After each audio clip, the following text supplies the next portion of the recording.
Sign એ બરાબર 3/4 હોય તો કોસ એ અને ટેન એની ગણતરી કરો. તો સિમ્પલી આપણે પહેલાં આકૃતિ દોરી દેવાની. તમને જેમ ફાવે તેમ સરખી રીતે જેમ ફાવે તેમ ને આડી અવળી જેમ તેમ નહીં દોરવાની, બરાબર છે. એ બી સી. હવે અહીં આપણે બીને કાટખૂણિયો આપે છે, બરાબર. સાઇન એ બરાબર 3/4. અહીં સાઇન એ બરાબર 3/4. સાઇન એ બરાબર 3/4. તો સિમ્પલી આપણે સાઇન એટલે શું? કે એનું સૂત્ર શું છે? સામેની બાજુ છેદમાં કર્ણ. કેટલું છે? 3/4. તો સામેની બાજુ કઈ થાય? હવે આપણે સાઇન એ કીધું, હવે એની સામેની બાજુ કઈ થાય? આ સા કેટલું થશે? સાબા કેટલું થશે? 3. કર્ણ કેટલો થશે? 4. તો હવે આપણે શોધવાનું શું રહ્યું? એ બી.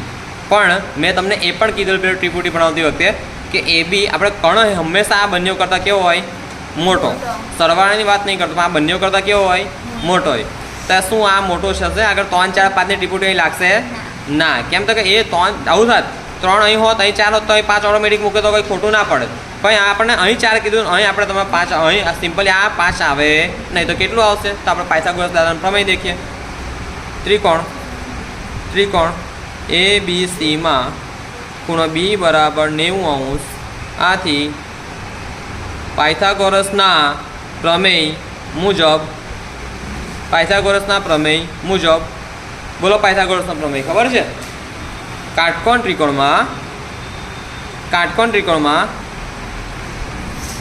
ત્રિકોણમાં કર્ણનો વર્ગ એ તેની અન્ય બે બાજુઓના વર્ગના સરવાળા બરાબર હોય છે. તો કે એસીનો વર્ગ બરાબર એબીનો વર્ગ વત્તા બીસીનો વર્ગ. એસી કેટલા છે? તો કે 4નો વર્ગ વત્તા એબી. તો કે એબી કેટલા છે? શોધવાના છે. એબીનો વર્ગ વત્તા બીસી કેટલા છે? 3. તો કે 3નો વર્ગ. 4નો વર્ગ કેટલા થાય? 16. એકર છગડ 16. હવે એબી કેટલા છે? તો કે એબી આપણે શોધવાના છે. તો એબીનો વર્ગ વત્તા બીસી કેટલા છે? 3. તો કે 3નો વર્ગ 9. તો સિમ્પલી આ પ્લસ છે, આપણે જતા શું થાય? માઇનસ. માટે 16 - 9 બરાબર એબીનો વર્ગ.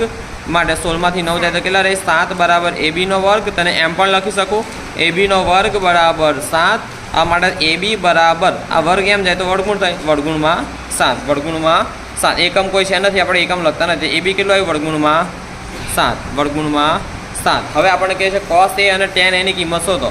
તો કોસ એ બરાબર, બોલો કોસનું સૂત્ર? હા, પાબા છેદમાં કર્ણ. તો પાબા કઈ છે? આની પાબા કઈ છે? પાસેની બાજુ કઈ છે? એ બી. તો કે એ બી છેદમાં કર્ણ કયો છે?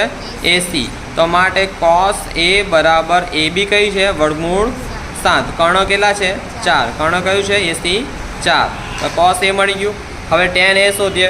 ટેન એ બરાબર, બોલો ટેન એટલે શું? સામેની બાજુ છેદમાં પાસેની બાજુ. સામેની બાજુ છેદમાં પાસેની બાજુ. તો સામેની બાજુ કઈ છે? આની સામેની બાજુ સીબી. પાબા કઈ છે? એબી. સીબી કેટલું છે? 3. એબી કેટલું છે? વર્ગમૂળ 7 લાવ્યા ને આપણે. તો માટે tan એ શું મળે છે? 3/√7. 3ના છેદમાં વર્ગમૂળમાં 7. આ દાખલો પણ ઇઝી છે, બરાબર ને? તેના તમને ખૂણા ઓળખતા આવડો છે અને સિમ્પલી પહેલાં સૂત્ર મોડો થઈ જવા જોઈએ. સૂત્ર આવડે તો આ દાખલા એકદમ રમકડા છે, કશું નહીં. આ પાયથાગોરસનું યાદ રાખો. ત્રિપુટી ક્યાં જ લાગે? જ્યાં આ મોટું હોય, કર્ણ મોટું હોય, બરાબર. જો કર્ણ નાનું થઈ જાય તેનો મતલબ કે ત્યાં ત્રિપુટી લાગે નહીં. ત્યાં આપણે તમારે સિમ્પલી આ પાયથાગોરસના પ્રમેય મુજબ આ પ્રમાણે ગણવાનું થશે. બહુ હેલો દાખલો છે, અઘરું જરાય નથી.